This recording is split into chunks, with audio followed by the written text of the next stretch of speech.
Okay, someone asked for Fineline Crackle the other day on my old videos, and of course, my page was hacked, so I can't use those old videos anymore. So, anyway, long story short, let's jump into Fineline Crackle. I'm basically using a glorified piece of cardboard for this. I really wish I'd used something nicer because this paper is gorgeous. It's from Decoupage Queen. But anyway, I painted my piece of cardboard with Daydream Apothecary's paint in Comfort Zone, which is just a nice country white, off-white, if you will.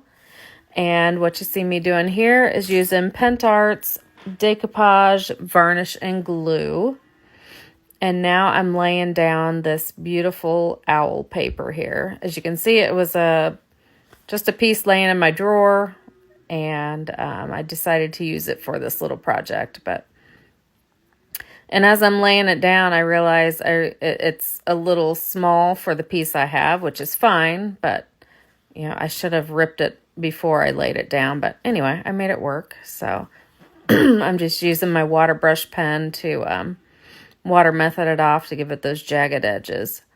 And then the top and bottom, I was able to sand off. But before I forget, anytime you're using any of these crackle mediums, it's usually best to go with a paper with a light background, because otherwise you're just really not going to see the crackle. It's going to be lost. I've had people kind of complain before that, they couldn't see it, and it's like, well, if you're putting it on a black background, you're not going to see it unless you would want to accentuate the cracks with like something white, But, so anyway, that's why I chose this paper, because it had a lot of white in it. So that's what's going to help us show the crackle. So anyway, we're using the Pentart's Decoupage Varnish and Glue again to seal it now on top here, because you do want to seal before you start doing the Fineline Crackle. I know I've done it before without doing it, but to do it properly, you are supposed to seal before you start doing it.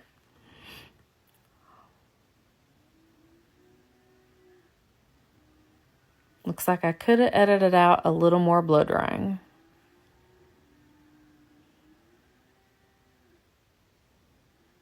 And like I said, I wished I had put this on something prettier, like a platter or something else, but it's late. I'm tired. I just wanted to do the process. But then as I got it out and the paper was so pretty, I really wished I'd put it on something prettier. But anyway, here we go with step 1 of the Fineline Crackle Varnish, component 1. And the brush you want to use needs to be soft and dry and clean. No moisture in it, very clean, very soft, all those things. And then you just cover the whole piece with it.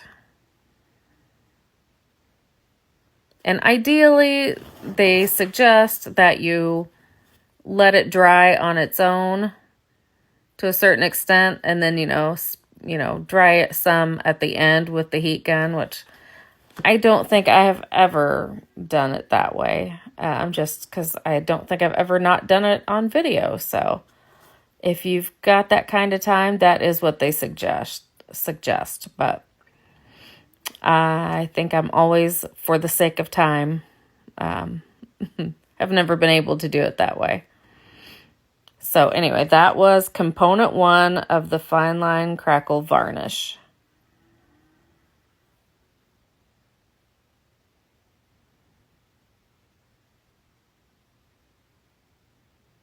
They also recommend not to touch it. Do as I say, not as I do. Which there is okay because it was dry. But if you touch it before it's dry, you're probably going to get your fingerprints in there, and then you're going to have, crackles in your fingerprint crackle look and all that, which is not what you're going for.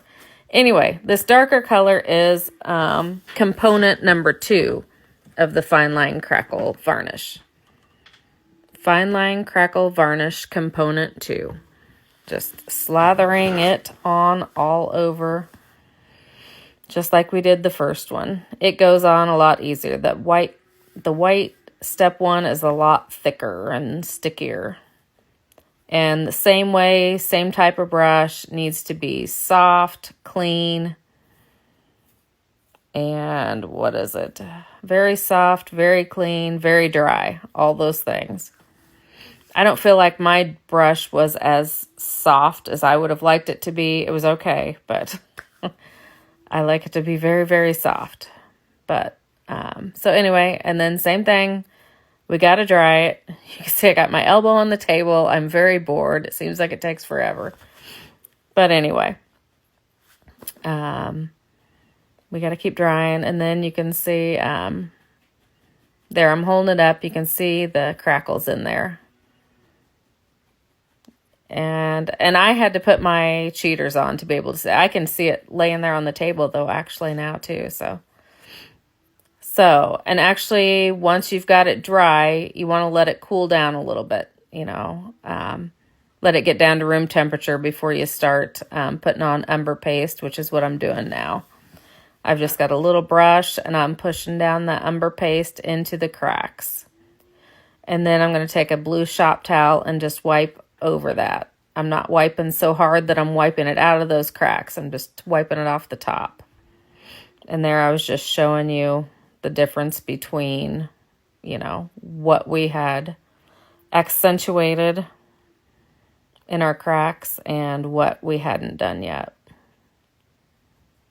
And feel free to back up the video if you want to see the difference again, but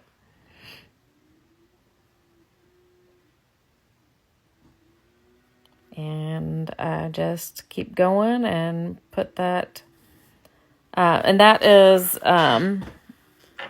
Pentart's Antique Paste in Umbra is actually what it says on the lid. But I call it Umber Paste. And again, just wiping off any excess off the top.